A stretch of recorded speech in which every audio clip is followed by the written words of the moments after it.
The next one is number 8, which is will. There's a difference between will and willingness, willfulness and willingness.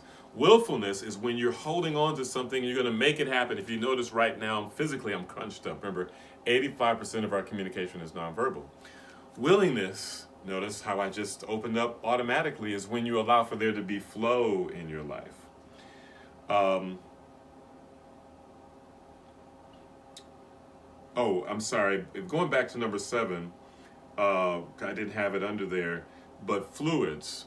Oh, I did mention it. I'm sorry, I'm getting confused here. I'm trying to make sure. It's a lot of information. I'm trying to make sure. Coming back to willingness or willfulness. When you're willing, you're allowing for there to be flow. When flow happens, all kinds of possibilities are possible.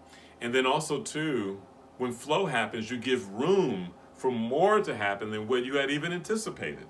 But when you're willful, you're cutting yourself off from things, right? So the principle of will in number 8 is really about willingness. Willingness. The willingness to allow for things to happen instead of blockage or preventing things from happening.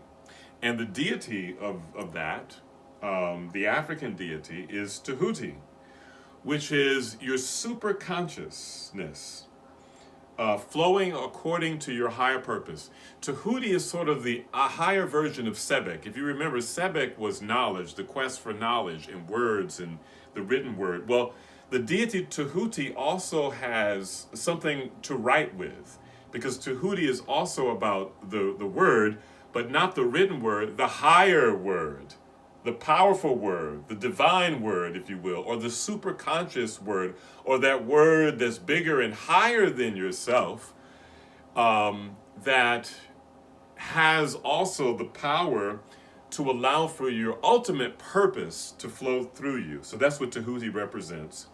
And the acting principle connected to that is opposites.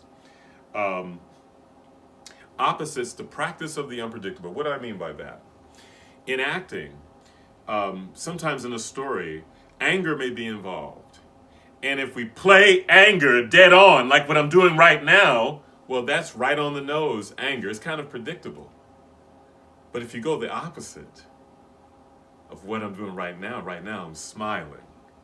But I'm also very angry, even though I'm smiling.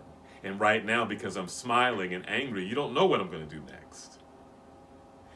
Opposites. It doesn't have to be the exact opposite. It could be just the idea that you're not hitting it on the nose in storytelling or in acting. Well, in playback, the same thing. When we get a sad story, if we play completely into the sadness of it without there being the inner dimension of hurt, of loneliness, sometimes what makes a moment sad is when you're laughing, trying to laugh it off. You're trying to laugh to keep from crying. We talked a little bit about it in humor, except for it's the struggle to not cry that makes everybody sad. Sometimes tears doesn't do it. It's watching someone fight the tears. So opposites. I always tell the story about Al Pacino in Godfather 2. Go see it if you haven't seen it. But there's that moment, Fredo, when he realizes he's been betrayed. And that line is, I knew it was you, Fredo, you broke my heart. He could have pushed Fredo, he could have yelled at Fredo, but what did Al Pacino do? He grabbed Fredo by the cheek, he kissed him on the lips, and he said, I knew it was you. And he held him tight and said, you broke my heart. You broke my heart. And you knew right away he was going to kill him. All right? So, two-person song is a great place to do that because you have an opportunity. You're sort of by yourself. You have somebody dancing in the background, but that's a beautiful place to play around with the opposite in the emotion. If it's sad, try an opposite expression of sadness. If it's joy, try an opposite expression of joy. If it's funny, try to do it the whole thing deadpan and see what happens, you know. And the same thing in the movement with opposites. So with this, willingness is also in the right hemisphere of the brain. The other, I'm sorry, was in the left here. Understanding. The color of this is gold. And here you want to take a deep breath in and allow for the flow of breath to come through you.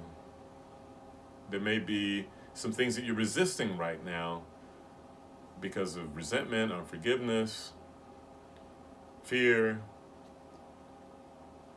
But allow for the flow to happen. Take a deep breath in, thinking about that golden light of flow, and breathe out. And take a deep breath in, that golden light of flow. Allow for life to flow through you. Breathe out.